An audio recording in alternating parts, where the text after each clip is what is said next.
Responde rápido. Quem nasceu primeiro, a cidade ou a indústria? Essa foi fácil. Apesar das relações entre cidades e indústria serem fundamentais para a gente entender como que o mundo se organiza hoje, as primeiras cidades surgiram há mais de 10, 12 mil anos, quando os primeiros animais e espécies vegetais começaram a ser domesticadas, ou seja, quando a sociedade começou a desenvolver o que hoje a gente chama de agricultura e pecuária. Naquele contexto, era, portanto, muito fundamental, muito importante a localização próximo a solos férteis e cursos de rio. Esses eram fatores locacionais determinantes na localização das primeiras cidades.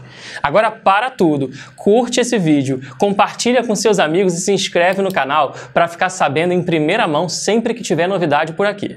Durante milhares de anos, as cidades existiram como forma, mas foi apenas após a primeira Revolução Industrial que elas deixam de ser mero centro de comércio e passam a ser importantes centros de produção e de reprodução do capital. Como centros produtivos, as cidades se tornam mais amplas, mais ricas, mais dinâmicas, mais poluídas e também mais desiguais do que jamais haviam sido ao longo da história. E nesse momento, outros fatores locacionais se tornam importantes para a localização das cidades, como a proximidade com jazidas de ferro, com reservas de carvão, com entroncamentos ferroviários e rodoviários, por exemplo. Hoje em dia, esse casamento entre cidade e indústria está passando por um redesenho.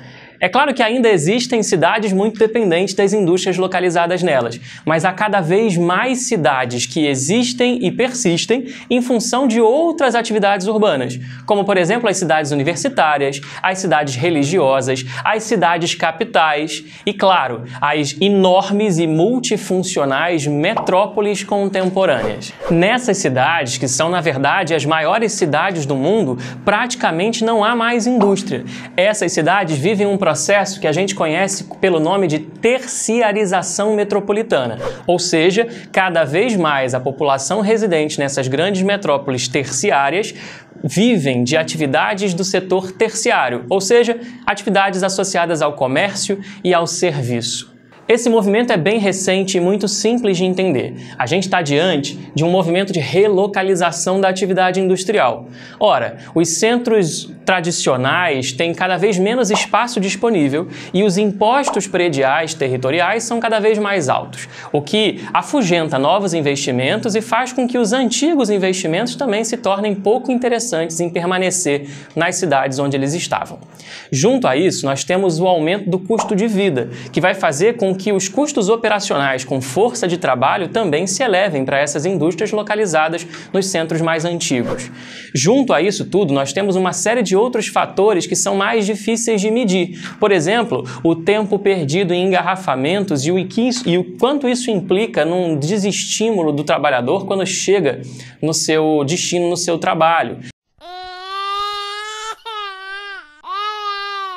O quanto que esse engarrafamento nas grandes metrópoles vai atrapalhar a logística, a dinâmica operacional dessas indústrias, enfim.